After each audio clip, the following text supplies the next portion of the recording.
Welcome back to Right Side Broadcasting Network's Live Desk. David Schroeder, spokesperson for Monetary Gold. David, we understand that you have some condolences to share in light of the terrible events from the past week. Yes, I do. Thank you for having me. I would like to say, on behalf of Monetary Gold, there's about 40 of us that make up this company. And all of us are grieving and sad about what has taken place. There's a scripture in Psalm 116:15 that says, "Precious in the sight of the Lord is the death of his saints."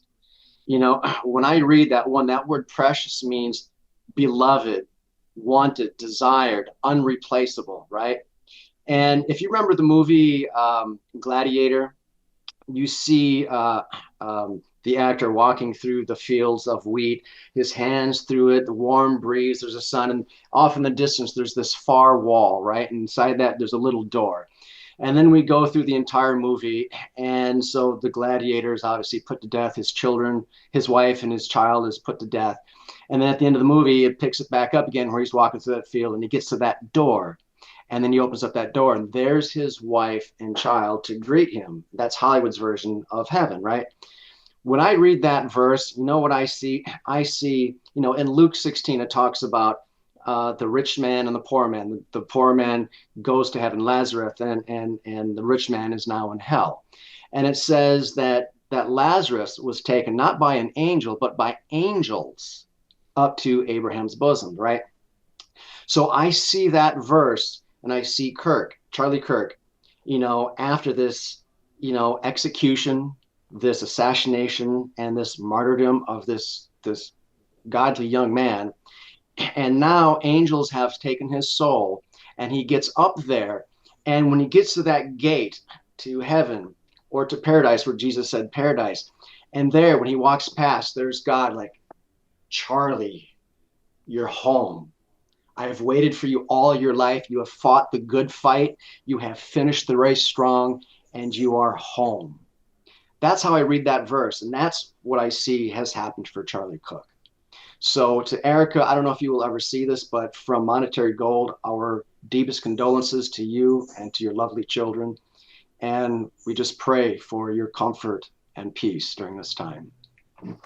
David, thank you for such a beautiful reflection of an extraordinary man. And that's my image as well, that he will not grow old and sadly not raise his children and be with his beautiful wife, Erica, at the same time to watch these AI videos, the good sides of AI, and to see with him with Paul and Stephen, Peter and Andrew, the brothers who were with Jesus. What a beautiful moment and a reminder. And you so articulately put that together in an epic film that reminds us that we weren't so different than the Roman people and who we faced at the time. Those faithful and those focused on eternity versus those in power at that moment who are focused on this world. And we saw the end for them versus the end for the virtuous and those who turn to the Almighty. So thank you for an extraordinary reflection. As we've seen on campus here, Auburn University is right here home in Auburn, Alabama,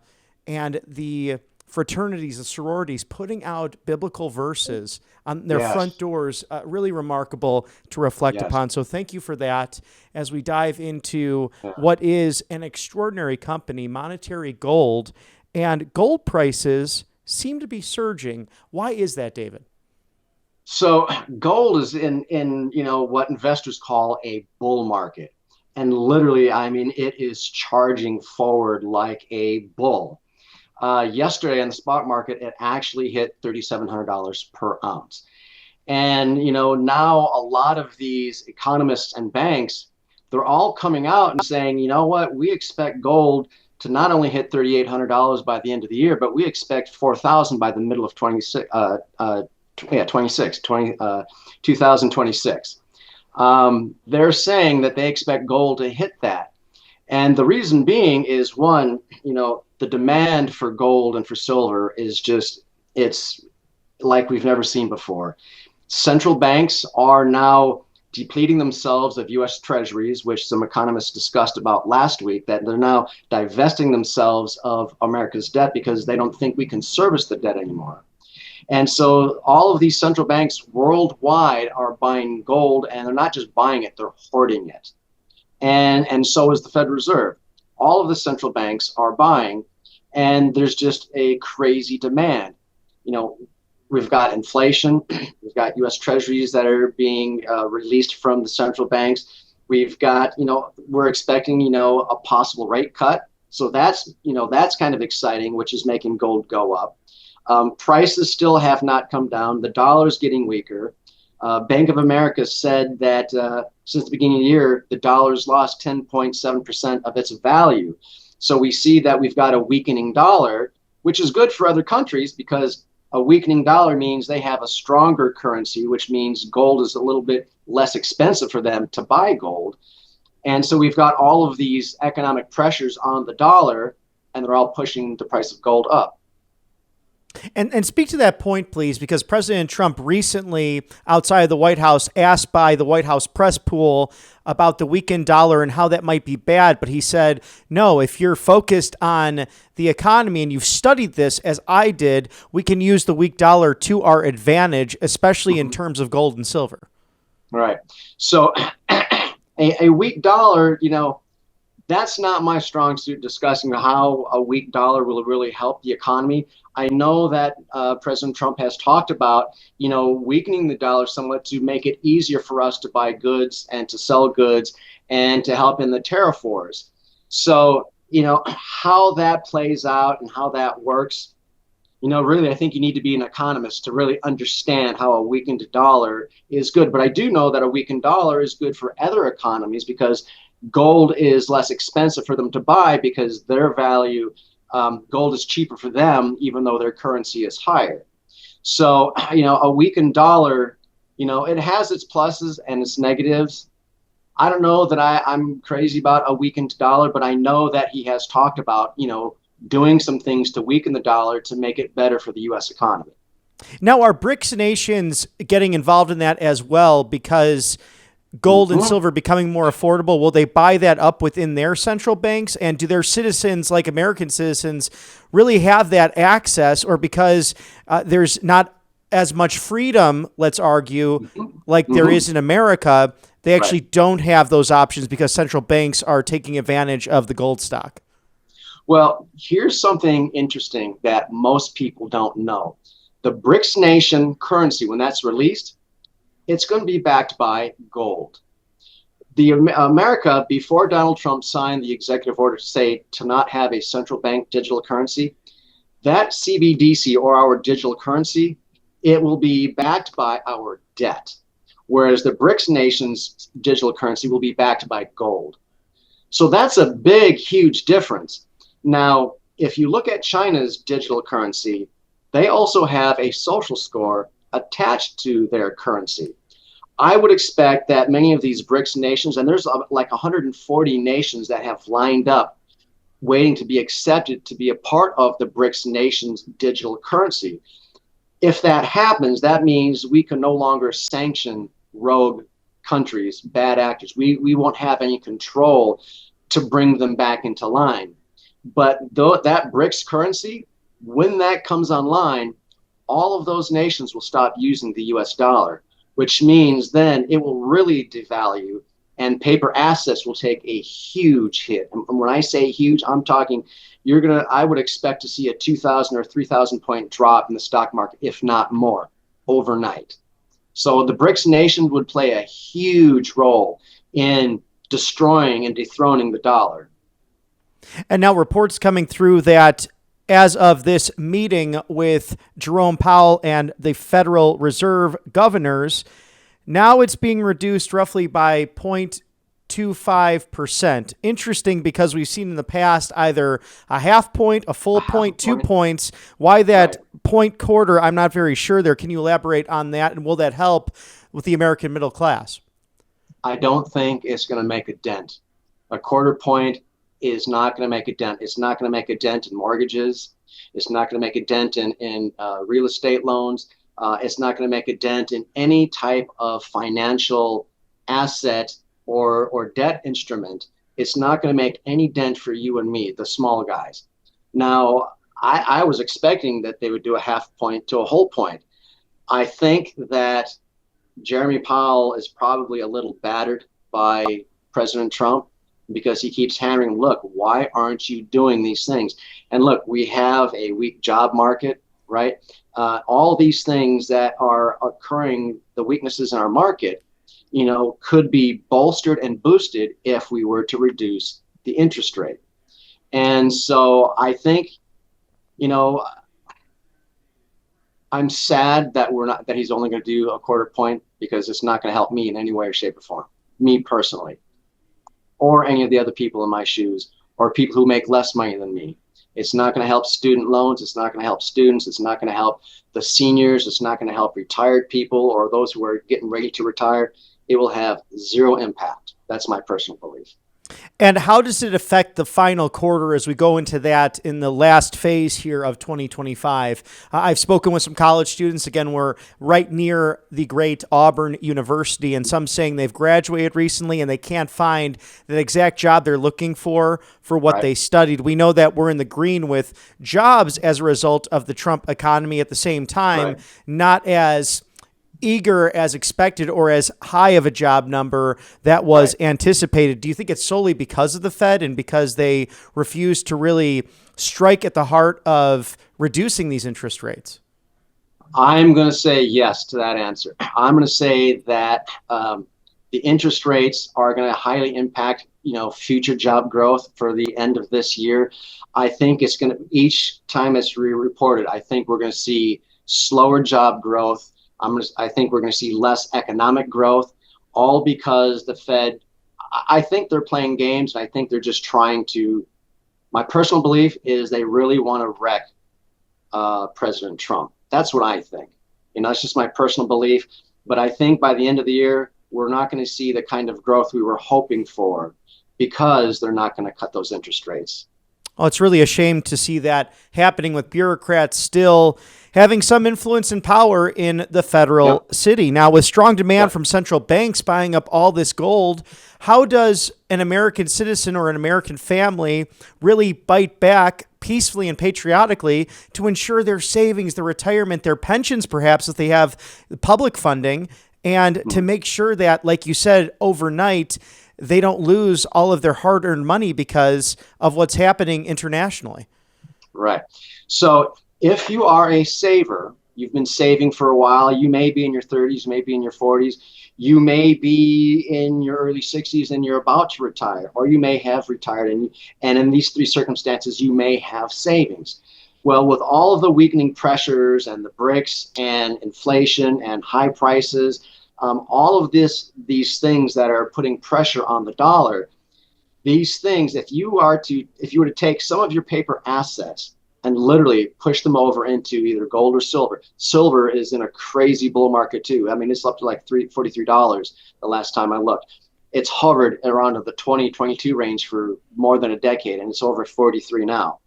And if you were to take at least a third of your paper assets, take it out of the market, take it out of cash, and put it in something that, one, is growing.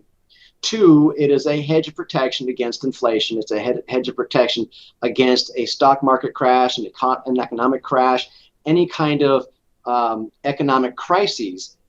Gold will protect you in all of these situations. So let's say you've got, let's say $100,000, right? Well, B of A said that you've lost 10% of the value of the dollar since the beginning of the year. Okay, so that $100,000 is worth $90,000. Well, let's say you had a third of that in gold or silver. Well, that $10,000 loss might be mitigated by the price of gold, and now you might only be down $3,000 or $4,000, right? So having that gold as protection actually preserved a large chunk of your purchasing power. So I would say, if you're concerned about BRICS, if you are concerned about high interest rates, if you're concerned about inflation, high prices, if you're concerned about the stock market crashing, are you concerned about the debt, $37 trillion of debt, and we're adding $1 trillion every 100 days. If these things scare you and are are making you think about, well, what is the future going to look like? Then this is the reason to pick up the phone and call. This is the reason to speak to one of our representatives and say, look, this is what I'm worried about. What can you do to help me? And so here's the thing. No two savers have the same game plan. No two retirees or soon to be retirees have the same game plan. You know, me, I'm trying to save for my children's children. You know, you might just be worried about saving just so that you can live once you retire. Every game plan is different. And so what we do is we come up and help you to figure out what your game plan is. And then we take some of that money and we move it over into hard assets, gold, silver, palladium, platinum, whatever your game plan is. For some people, they just might want growth, right? They just might want to buy low and sell high. But the majority of people, though, they want to save and they want to protect themselves. So if these are concerns, this is why you pick up the phone. This is why you call. We will answer every one of those questions and help you figure out that game plan. And with $37 trillion in debt, that can seem like a number that's hard to wrap our minds around. But if you break it down, we're roughly around that $120,000 mark per United States citizen, the residents, which includes those K through 12, baby to 18 years old who might not be in the workforce. If they are, they're getting those first training wheel jobs, and good for them for doing that, but it's not going to change the debt. And then another additional number for the families out there.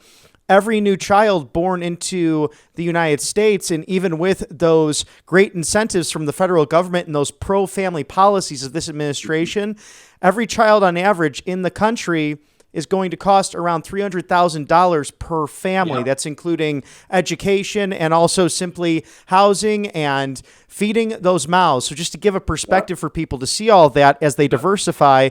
But where can they find, David, this presidential gold guide that you're offering, again, complimentary through Monetary Gold? So they can visit rsbnforthegold.com.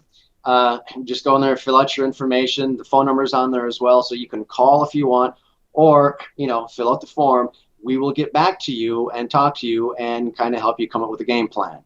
And I have to say, you know, $37 trillion, if you recall, I think it was last year, while Joe Biden was still in office, Janet Yellen stood before the Senate Finance Committee with Joe Biden's approval saying, we want to take the debt up to 50 trillion, right? This was just a year ago. And I'm thinking to myself, our children's children will never pay off that debt, ever. And you want to go up to 50 trillion.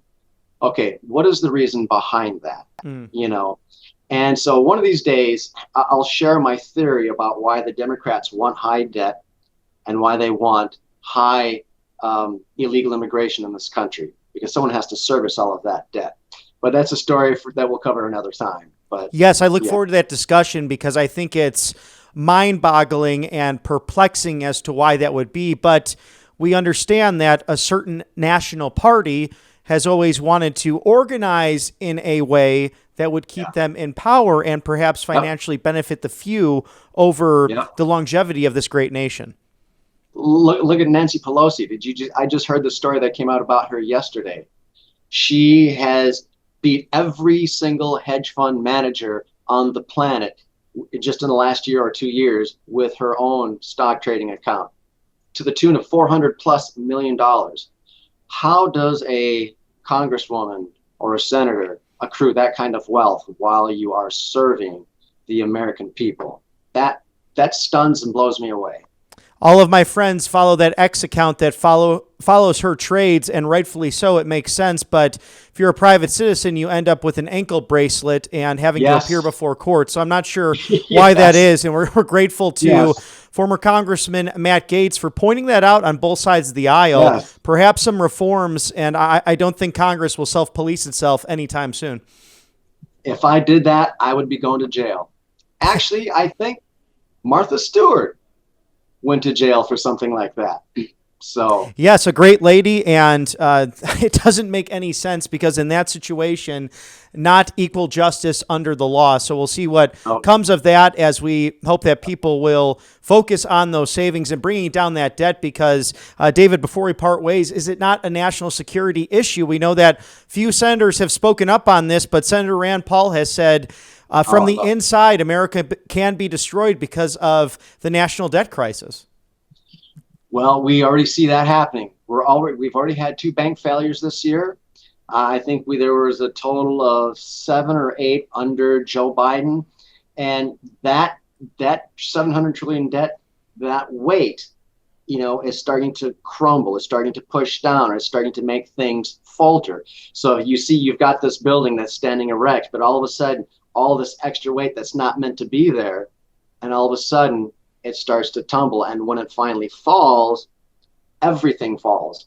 Robert Kiyosaki talks about the everything bubble. He says, at some point, this debt is going to cause everything to crash. The stock markets, the banks, the economy, everything is going to crash. And at that point, there's only one person who's going to be able to buy and sell those who actually have some precious metals.